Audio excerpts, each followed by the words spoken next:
What's good, YouTube? Today was the day we're gonna change out this wheel bearing on this 98 Park Ave. I believe it's my passenger rear side. I haven't really pinpointed. I do know it's the rear for sure. And look at that nail on my tire. Anyways, I believe it's this side, but I'm gonna jack up the rear, get both the tires up in the air, and go ahead and spin them as my daughter does TikToks. Go ahead and spin these guys just to see if I can hear a difference in the audible tone when I rotate them. Anyways, like I said, man, we're gonna jack this bad boy up, put it on stand, spin the wheel, see what we got going. Whew, I only got probably like an hour and a half of daylight, so let me get busy.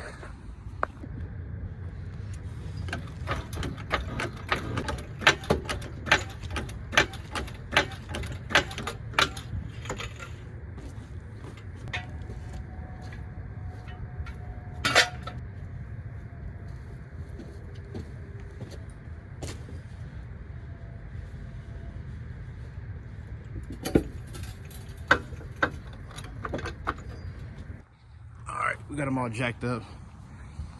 Park brake is still on right now, so we take that park brake off.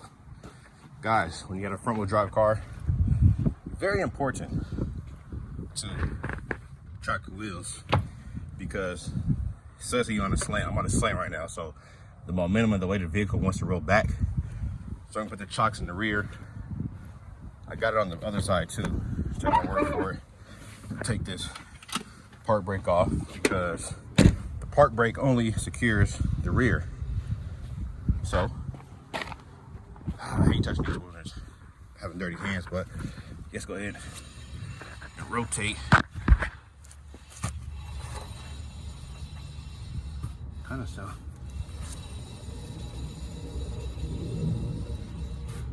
I don't know. Let's rotate the other side. Let's see.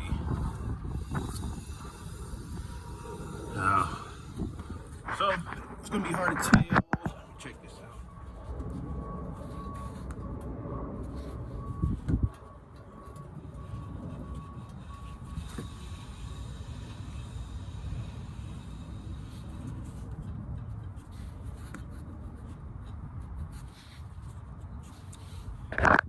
Well, very hard to tell because they kind of sound the same, but you hear that little. It's kind of the rotor and the brake pad kind of touching each other, that little friction. They kind of sound similar, but when it comes to play, just take my word for it, when I had both hands on here, it moved a little bit more than I would like it to on this side. So I'm gonna do this side today, the passenger side, rear, and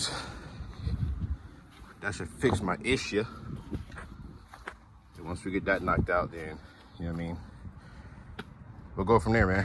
All right, tires off. We're at this point. I replaced, damn. Oh, my metal clips are right there. They gotta be touching this thing. I don't see where at though, but they definitely is touching, boy. They ain't supposed to sound like that. That's no good. I don't like that noise. We got a lifetime warranty on the brake pads, so they too low. We'll go ahead and change these out too. Not today, 'cause I don't feel like it, waiting for the parts and stuff like that. But right now, take the tire off. You got two options. Option A, you take this brake caliper off, pull it out the way, then take the bracket off, pull it out the way, because the rotor has to come off regardless. Option two, what I'm going to do is right here in the backside, you got this bolt, and then you got a bolt down here at the bottom. That's your caliper bracket bolt. So your bracket bolts, right? Just take that out the way, move it to the side. I already unplugged my 2-pin connector right here. Once you take that off, we'll have access just to take this rotor straight off. And then I think from the front side, if I'm not mistaken, yeah, you see these nut bolts, the back side of these bolts right here. There's 1, 2, and then 2 at the bottom, are the bolts that hold in this whole wheel bearing. Once I take this rotor off, you see what I'm talking about. So you take those 2 bolts off from the bracket, this bracket, hang this to the side, take this caliper or rotor off, and get busy.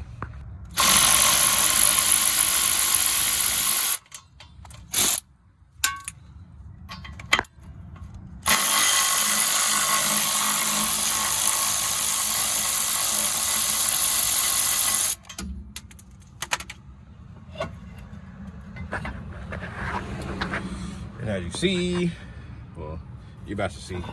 Ouch. Oh, this bad boy is gonna slide off. I might need 2 hands. Yeah, I might need 2 hands for this. Take my word for it. Let's take this off. We're gonna pull this off and slide it out the way.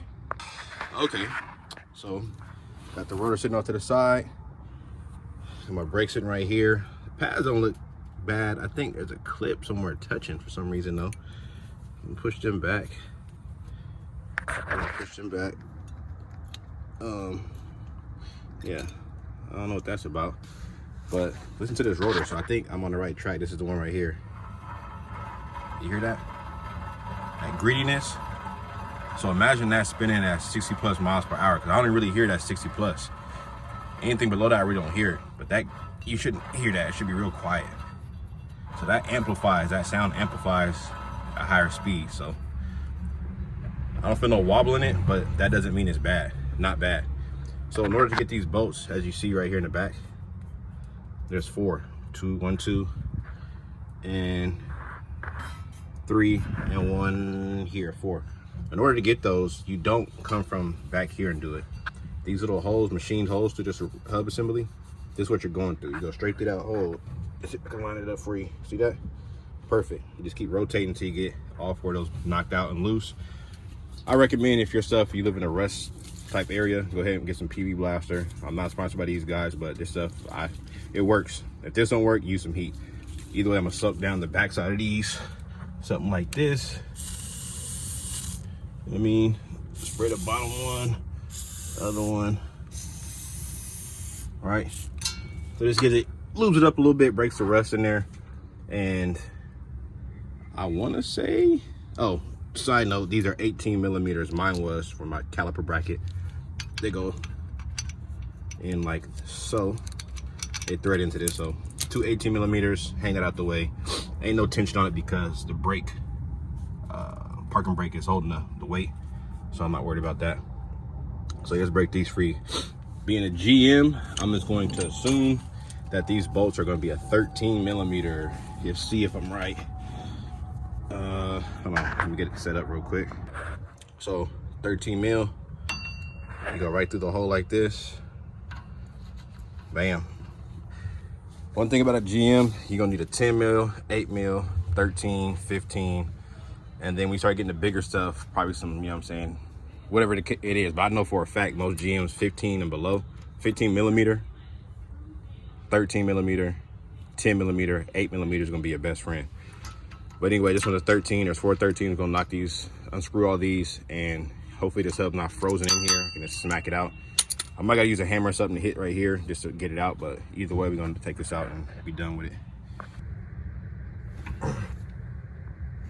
So, break them.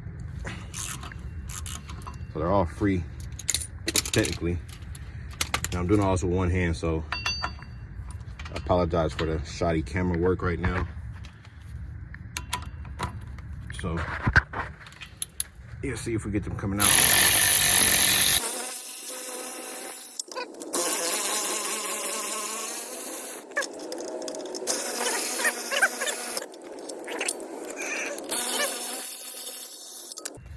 All right. You see if this bad boy want to come out? Probably not. I knew not. I don't know why I thought I was gonna pull it out like that. Let me get something to smack this, give it some persuasion, and get this out. You're probably not gonna see none of that on camera because I need both hands to do so. But believe when I tell you, you can apply as much pressure as you want on this piece right here. It's trash anyway at this point, so we're gonna knock this out, and I'll show you what the new one looks like before I install it.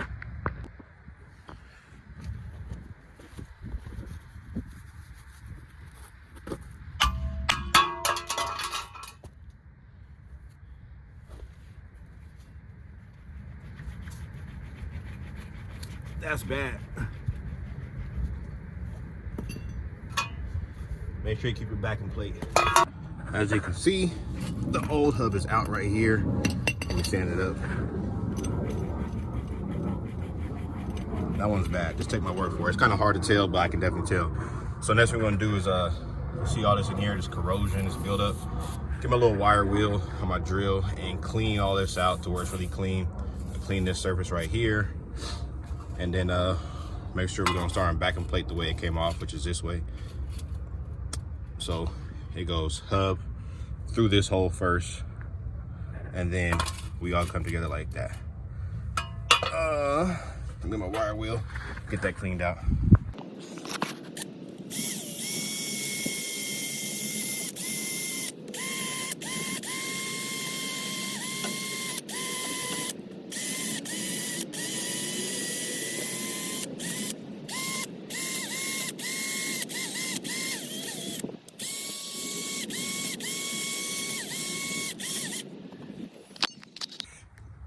All right, got that all cleaned up. As clean as it's gonna be. I'm not really worried about all the little pitting in there. That is what it is. I just want a cleaner surface when I put my new bearing in.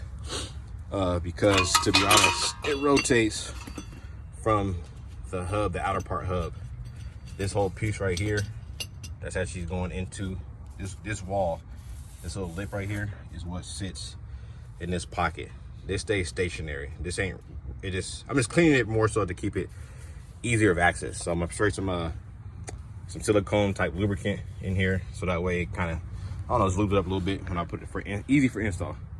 And I'm talking about words up today. Anyways, we're gonna get the new one out the house real quick.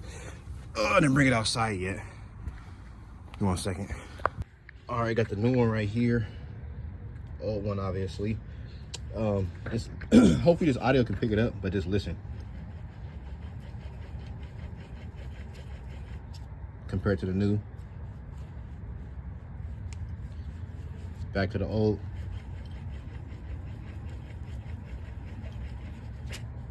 So now imagine that. Let me see one more thing. It's kind of hard to do with one hand, but take my word, hopefully I picked it up in the audio really good. That's what the new one sounds like versus the old one. So let's get this installed. Orientation is key because your sensor plug is this side, obviously. So when I install the new one, we're gonna install this orientation to match the plug, because this also can fit on the right hand side or the driver side, left side, driver side. So orientation is key. Put it in this way and you'll be good to go. Let's get this in here real quick, be done with it. So when you install, like I said before, orientation, make sure your plug's facing that way, because you would hate to put this in there and it's facing the other way, then you gotta take it all apart. So orientation's this way. Get your backing plate. These two come together like that. As you see, the holes line up, and then you go ahead and set it on up here. It's not gonna stay, so don't let go. Get your 13 or your bolt and everything set up.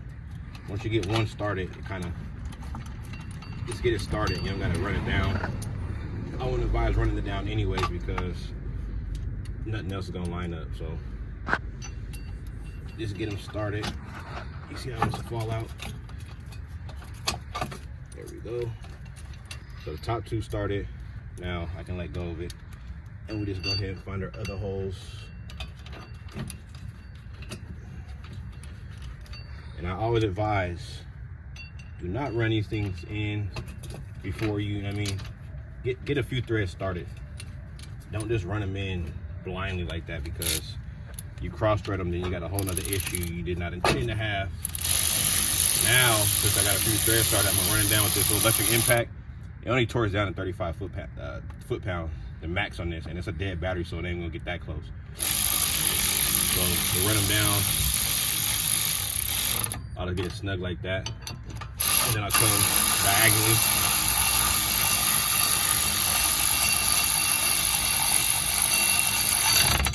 Like that.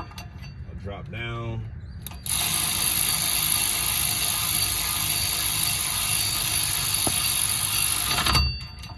And then I get my last bolt. There is a torque spec for this. I don't know off the top of my head, but as you see earlier when I broke these free, I use minimal effort to break them free. So do what you want. You can put Loctite on, get the torque spec. I'm not gonna tell you what the torque spec is. I'm not gonna be responsible for you breaking your bolts or popping the heads off because you over tighten it. I'm just gonna get it, snug like that. All of them snug like that first. You see where it kind of stops. And I'm gonna look up the torque spec for myself off camera and torque all these bolts. So essentially this is your job right here. This is it. There's a big difference now. There's no noise. Getting a little bit closer. As you see, there's no noise no more. That's what you want to hear. This one was definitely bad. So I'm gonna end it here. This is a 98 Buick Park Avenue, but a lot of GM sedans. So from Cadillac, Chevys, Impalas, Buicks, things like that. This is pretty much the same procedure. Even if I'm a different car, non-GM, the procedure is essentially the same. Ideally, just make sure you pay attention to what you took off and put it back in reverse order, and you'll be fine, good to go. Use Loctite and torque it if you choose, but I'm gonna torque these, look at the spec real quick, and be done with it. So I'm gonna end it here and call it a day.